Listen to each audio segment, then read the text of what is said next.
What we're finding out from this video, this camera that was posted on a building just across the street from where the crash happened, you don't actually see the crash, you don't see the car, but did you see that? The light post falling and the tree, and then you see this debris go.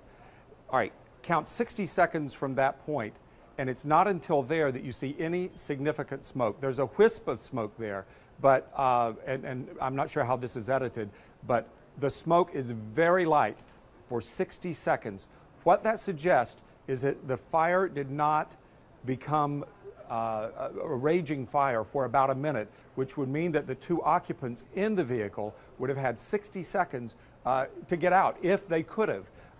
We don't know what happened. Nobody saw what they were trying to do at that time, but it was a full 60 seconds until what you see now, the heavier smoke going.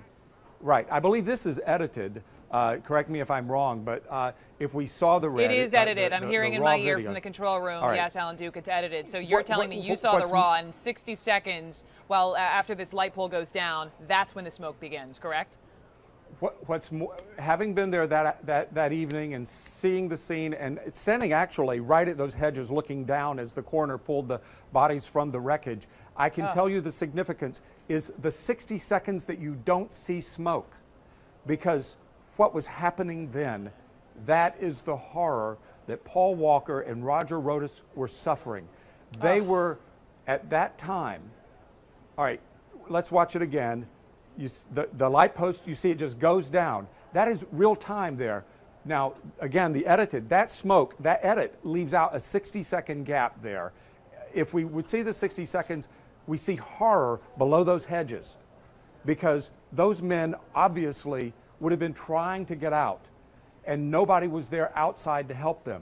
It wasn't until the flames were rising and the smoke was above those hedges that you're looking at now, about 2 minutes later, that anyone arrived with a fire extinguisher or to try to help them. We've heard of heroic efforts to try to pull the men out, but it was too late because their friends were at that charity event at Rodas's car shop about 500 yards away when they heard the crash. They rushed up. It was a couple of or 3 minutes before they got there. By the time they got there, that's what the smoke looked like right there. But it's that lonely 60 seconds of no smoke, no fire in that Porsche Carrera GT when those men were inside that vehicle, obviously unable to get out. Yep. We'll hear this afternoon from the coroner. No, we'll hear this afternoon from the coroner. Sorry, I was going to tell you that we'll get preliminary autopsy results perhaps within a couple of hours from the coroner. Talked to the coroner investigator a short time ago. We should have the positive identification. Now, everything is presumed that it was Roger Rodas and Paul Walker in the car. And it is also presumed, based on witness statements, that Rodas was behind the wheel because that's how they were when they left the shop minutes earlier. However, what we don't really know, did they switch seats? Was Walker driving? We don't have any reason to believe that they did, but we don't know if they didn't. So the coroner will be able to verify that for us this afternoon. And also, in fact, if they survived the collision, to be able to try to get out for those 60 long seconds before we see the giant plume of smoke. Alan Duke, thank you so much for getting us this new surveillance video. Just horrific images to watch.